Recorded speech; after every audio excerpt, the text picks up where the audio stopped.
Et bonsoir. Oui, je dis bonsoir parce qu'il est 19h passé, je rentre du boulot.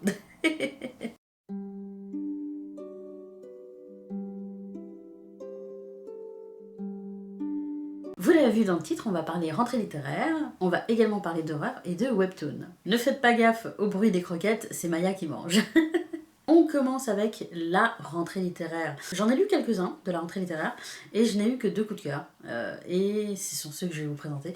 Et le premier, c'est Oser sortir et crier de Fabienne Perrineau aux éditions Récamier. Fabienne Perrineau, c'est une comédienne qui a déjà écrit 2 romans avant celui-là. Elle a joué dans une vingtaine de pièces et une trentaine de films. Et je vous avoue que, contre toute attente, je la connaissais pas. Son deuxième livre a fait pas mal parler de lui, mine de rien. C'était Je ne veux pas être jolie, si je me souviens bien. Mais elle est passée comme ça. Voilà, elle m'a fait coucou de la main et moi je l'ai pas vue. Je suis aveugle quand je suis dans la rue de toute façon. Mais écoutez, pour une première rencontre avec Oser sortir et crier, ça a été un vrai coup de cœur, à tel point que j'ai envie de lire ses précédents livres. Donc c'est pour vous dire à quel point elle est convaincante. Fabienne Perrineau, elle écrit très bien, mais surtout elle parle de ce qu'elle a vécu. Et malheureusement là, c'est pas très joyeux puisqu'on parle d'inceste. Et dans Oser sortir et crier, on suit l'histoire d'une jeune fille, une adolescente qui vient d'obtenir le bac et qui décide de tout quitter pour devenir comédienne à Paris. Elle porte un lourd secret, elle a besoin d'en parler à une amie, Béatrice T, qui l'écoute et qui, au lieu de lui dire « je te prends la main et on va chez les flics », lui dit « attends, tu devrais lire Agatha de Marguerite Duras ». Ça, c'est du conseil. D'abord déconcertée, notre héroïne va lire Agatha de Marguerite Duras et va avoir un vrai coup de cœur pour ce livre. Elle va se reconnaître en Agatha, elle va vraiment s'identifier très très fort à l'héroïne, à tel point que désormais elle n'a plus qu'un but dans sa vie, c'est d'incarner véritablement Agatha sur scène à Paris. Je vous en dis pas plus sur l'histoire, je vous laisse découvrir Oser sortir et crier, mais je vais évidemment vous dire pourquoi j'ai vraiment adoré ce livre. Déjà, faut savoir que j'aime pas du tout Marguerite Duras. J'ai un traumatisme avec Un barrage contre le Pacifique que j'ai dû lire au lycée. Et vraiment, ce livre, je me suis ennuyée. Elle parlait de sa mère, elle parlait d'un barrage, elle parlait d'un crapaud. Je n'ai rien compris, ça m'a énervé. J'ai retenté avec L'Amant. J'avais vu le film et je me suis dit, allez, tente le livre. Et même le livre m'était tombé des mains. Vraiment, Marguerite Duras, que ce soit le style ou l'ambiance et tout, c'était pas pour moi. Mais du coup, à force d'en entendre parler et à force de lire Fabienne Perrineau, je me suis dit, et si je lui redonnais une chance? Donc vraiment, oui, elle est convaincante. Blague à part, pourquoi c'est un coup de cœur? C'est un coup de cœur parce que, comme je vous l'ai dit, Fabienne Perrineau, elle parle de son vécu et on sent vraiment que c'est un récit autobiographique. Elle ne donne pas les noms des gens, mais quand on cherche sur internet, on les retrouve vite. Quand on s'intéresse au vécu de la comédienne, on se rend vite compte aussi que ce que vit notre héroïne sans nom et ce qu'elle a vécu, c'est très similaire. Et quand on se penche aussi sur sa bibliographie, on se rend compte que oui, il y a des points qui convergent. Comme je vous l'ai dit, ça parle d'inceste et on a droit à un véritable cri brut, puissant, douloureux aussi, d'une femme qui a été brisée par ce qu'elle a vécu et qui n'arrive pas à se reconstruire d'elle-même, puisque tout autour d'elle ce n'est que des faux semblants. Elle est toujours la proie d'hommes de son entourage et on sent que sans la littérature et sans l'art de la scène, elle serait totalement perdue. C'est écrit avec un style nerveux, vif, mais très sensible, très délicat. Et la lecture se fait assez rapidement, c'est des phrases courtes, avec un rythme rapide, c'est presque pris sur le vif. Et cette écriture m'a rappelé celle de Marguerite Duras, en tout cas ce dont je me souviens. Donc il y a vraiment un parallèle entre l'écrivaine et la comédienne qui se fait tout au long de l'histoire et tout au long de l'écriture, qui est très beau, qui est très émouvant. Et surtout, c'est un livre qui est très actuel, puisque la parole se libère de plus en plus sur les histoires d'agression sexuelle. Et l'autrice n'hésite pas à montrer, encore une fois, les faux semblants familiaux, le fait qu'il faut absolument garder la face, vraiment que la victime, pas quelqu'un qu'il faut aider, mais plutôt quelqu'un qu'il faudrait mettre de côté, voire oublier carrément. On lui fait bien comprendre que son problème est vieux, date et qu'il faudrait peut-être passer à autre chose maintenant. Donc évidemment c'est quelque chose de très violent à vivre et c'est tout aussi violent de le lire, mais je trouve que c'est aussi important de savoir ce qui se passe réellement dans ces familles. Donc voilà, c'est pour ça que ce livre m'a autant plu, c'est parce que c'était une vraie claque. Je le sentais quand j'ai lu le titre Oser sortir et crier, c'est quand même quelque chose qui est très percutant.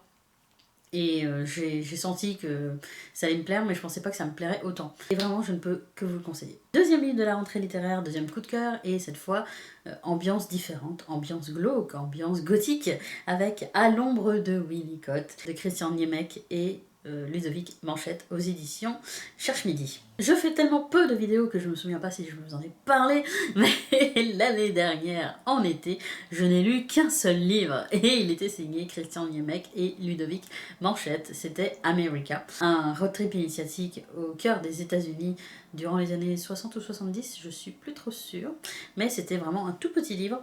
Et j'avais adoré. En plus, il y avait de la musique qui était proposée au cours de la lecture, etc. Enfin, bref, on avait surkiffé avec les copines.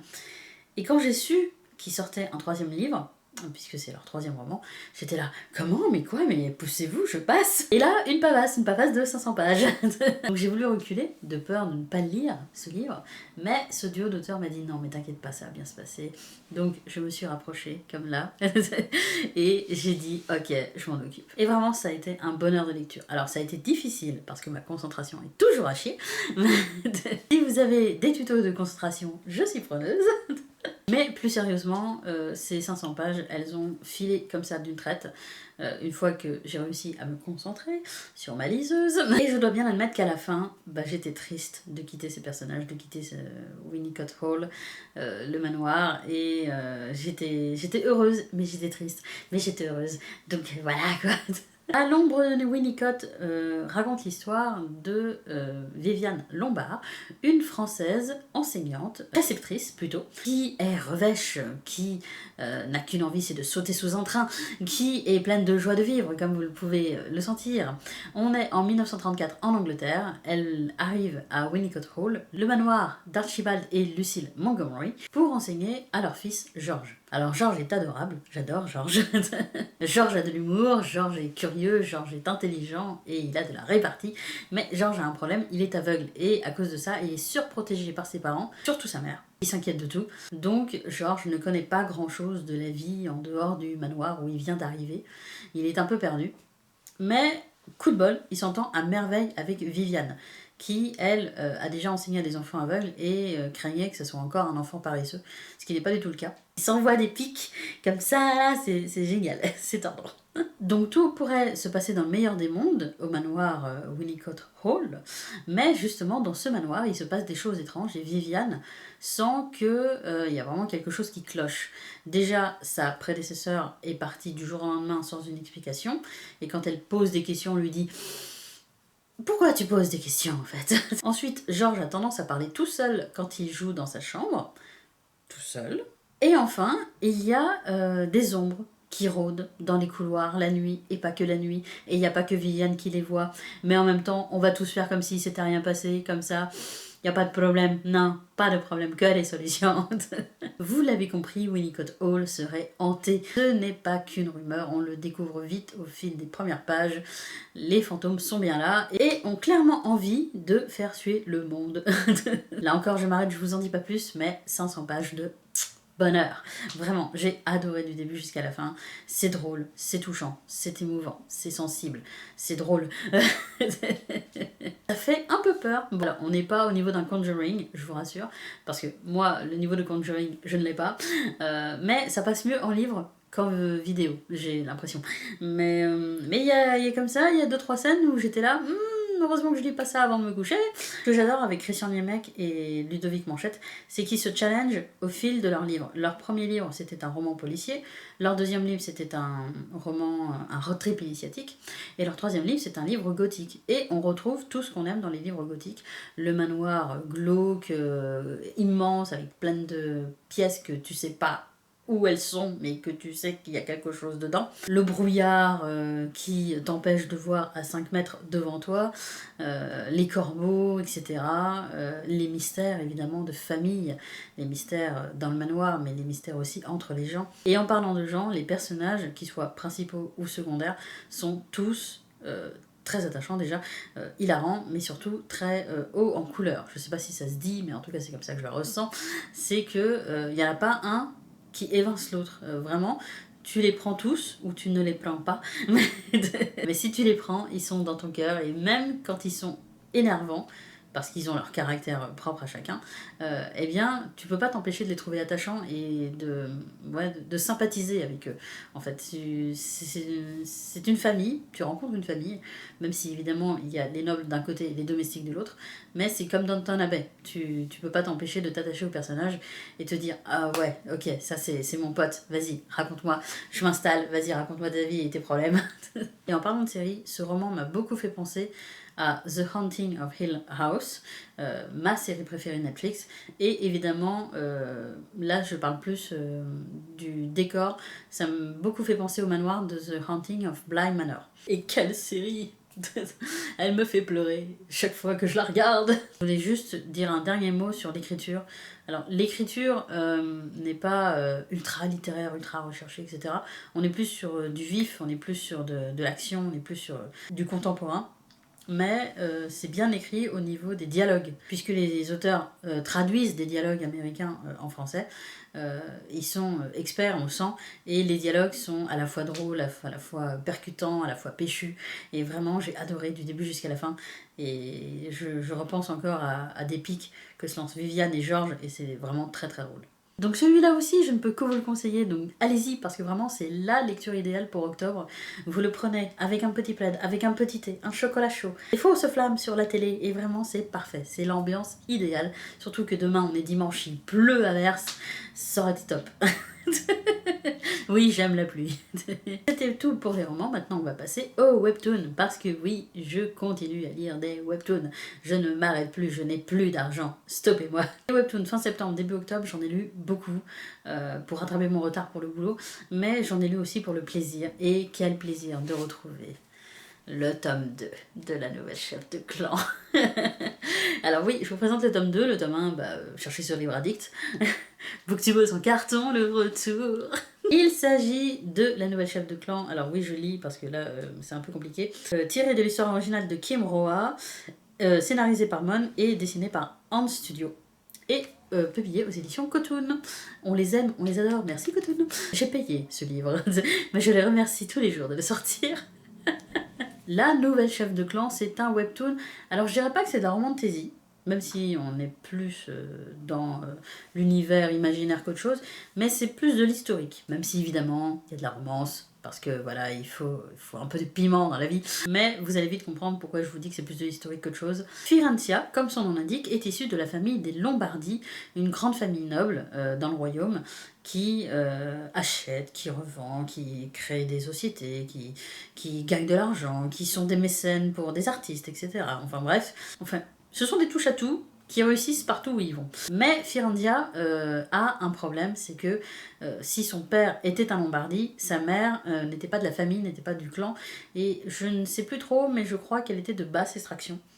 Donc c'est une demi-sang, une sang impure, voilà, tout ce que vous voulez. Donc techniquement, c'est pas vraiment une Lombardie. Et Firendia a beau donner tout ce qu'elle a, eh bien la vie ne lui rend pas, puisque son grand-père ne l'a jamais vraiment accepté. Sauf à la fin de sa vie, où il se rend compte que finalement sa petite fille a été pas si idiote que ça. Mais ses cousins lui font bien sentir qu'elle est personne non grata, et que ce serait bien si elle pouvait se tirer, vivre ailleurs, voilà, vivre dans le caniveau et puis finir sa vie, ce serait pas mal. La vie est belle pour Firendia.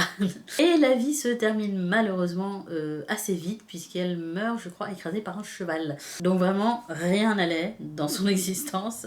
Heureusement, les dieux l'ont entendu et elle a droit à une nouvelle vie. Firendia se réveille alors qu'elle est censée mourir dans son corps de petite fille. Je crois qu'elle n'a pas encore 10 ans, donc elle est vraiment toute petite. Et elle se dit « Hey, mes cousins ont fait de la merde, rien n'allait. Et bah si c'est comme ça, je vais devenir la nouvelle chef de clan. » Et voilà le titre.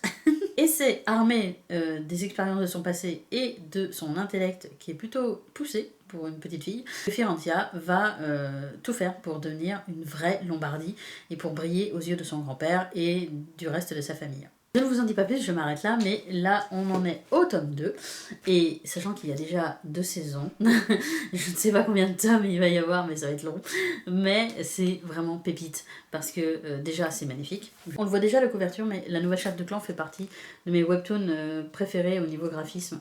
Je trouve que c'est très très beau, voilà, oulala. Oh, une page blanche. Et ce que j'aime particulièrement dans les histoires de réincarnation, de renaissance, etc., c'est la seconde chance, c'est le fait que les héroïnes, qu'elles soient vilaines ou gentilles, arrivent à se dépatouiller des dramas. Et là, Firandia, elle a même pas 10 ans, c'est une chef, c'est une pro, elle met son chapeau de capitaine, elle se dit c'est moi qui gouverne maintenant, taisez-vous les gueux. Et vraiment, elle réussit tout ça tout en gardant, les adultes sont pas dupes, mais elle essaye tout du moins de garder son côté petite fille, et c'est très drôle parce que vraiment, encore une fois, les adultes sont pas dupes. Alors déjà, ils sont interloqués par cette petite fille qui du jour au lendemain se dit hey, je suis intelligente, et ensuite ils sont hey, mais ce qu'elle dit c'est bien, je vais la suivre dans ses plans. Donc ça parle de complot politique, ça parle d'économie, ça parle de marketing, ça parle d'études de cas, etc. Ça parle d'art. Donc c'est pour ça que je dis que c'est plus historique que romantasy, parce que il y a tout ce côté-là, vraiment intellectuel qui moi me plaît et qu'on ne retrouve pas forcément dans des webtoons de villainess par exemple. Même si personnellement j'adore les webtoons de villainess. Et oui, la nouvelle chef de clan, c'est prenant, c'est intriguant, on a toujours envie de savoir la suite, donc voilà, j'ai envie de savoir ce qui va se passer.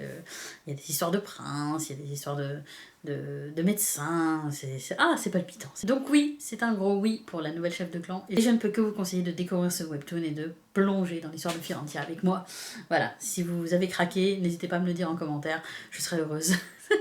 Voilà, c'est tout pour cette vidéo. Moi, je vous dis au mois prochain. Allez, on se dit qu'on fait une vidéo par mois. Et personnellement, j'aime bien ce format-là. 3 livres à vous présenter dans mes petites lectures. Voilà, si ça vous plaît, dites-le moi aussi. Je suis curieuse, comme d'habitude. Si vous vous ennuyez, n'hésitez pas à me retrouver sur Instagram où je raconte toujours des conneries. Je vous souhaite de très bonnes lectures, une très bonne soirée et je vous dis à la prochaine. Salut!